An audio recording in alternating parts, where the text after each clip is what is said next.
ఉగాది అనగానే అందరికీ పొద్దున ఈ రోజు మనం ఏం చేయాలి? లేవండి, అందరూ త్వరగా లేవండి.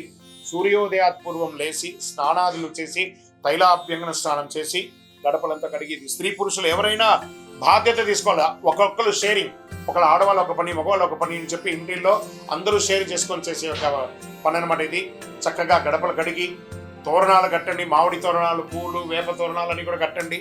షడ్రుచులతో ఈ యొక్క ఉగాది పచ్చడిని తయారు చేసుకోవడానికి కావాల్సిన సామాగ్రి అన్ని కూడా రెడీ చేసుకోండి. అద్భుతమైనటువంటి ఫలితాన్ని పొందడానికి సిద్ధంగా ఉండండి. ఇంట్లో పూజలు చేయండి, పుస్తకాలన్నీ కూడా పెట్టండి, ఆభరణాలు పెట్టండి, స్వామివారికి అభిషేక ఆరాధన చేయండి, కొత్త పంచాంగం తీసుకొచ్చి స్వామివారి ముంగిట పెట్టి పూజ చేయండి. పరిసర ప్రాంతాల్లో ఉన్నటువంటి దేవాలయానికి వెళ్ళండి, అన్ని రకాలైనటువంటి నైవేద్యాలన్నీ కూడా చేసినంత స్వామివారికి సమర్పించండి. 10 మందికి భోజనం పెట్టండి. ఉగాది పచ్చడి అందరికీ పంచండి. మీ యొక్క ఇంటి ముందర కానీ, మీ వ్యాపార స్థలం ముందులో కానీ, లేదా మీ యొక్క పరిసర ప్రాంతాల్లో కానీ చలివేంద్రాలు ఏర్పాటు చేయండి. ఇవన్నీ కూడా చాలా మంచిది.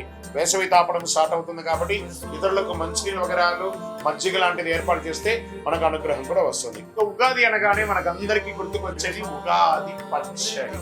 ఈ 6 రుచులతో, షడ్రుచులతో కూడినటువంటి ఈ ఉగాది పచ్చడి జీవితంలో సుఖ దుఃఖాలు, ఆనందాలు, కష్టాలు అన్ని కలిసి ఉంటాయని చెప్పడానికి నానుడియే ఈ యొక్క ఉగాది పచ్చడి.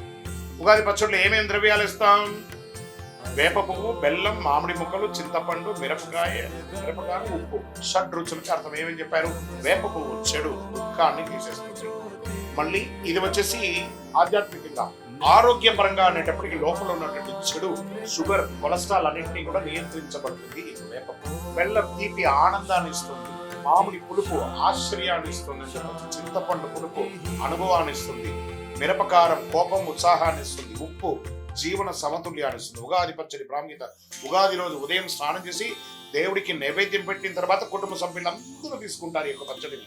ఇది జీవితంలో వచ్చే అన్ని అనుభవాలను సమీకరించి స్వీకరించాలని సూచించే సంకేతం. ఈరోజు చేయవలసిన పని ఏమంటే పెద్దవాళ్ళందరూ చిన్నపిల్లలకి చిన్న చిన్న కానుకలు ఇవ్వడము, బట్టలు ఇవ్వడము, లేదా వాళ్ళ జీవితానికి కావాల్సిన ప్రణాళికలు అన్ని కూడా తయారు చేసుకోవడం, వాళ్ళ వివాహాలకి, ఉపనయనాలకి, వాళ్ళకి కావలసిన విద్యలకు కావాల్సిన ఏర్పాట్లంతా ఈ రోజే శ్రీకారం చుట్టారు. అద్భుతమైనటువంటి ఉగాది పరాభవనామ సంవత్సరం ఉగాది పచ్చడిని అందరూ స్వీకరించి ఆనందంగా ఉండండి.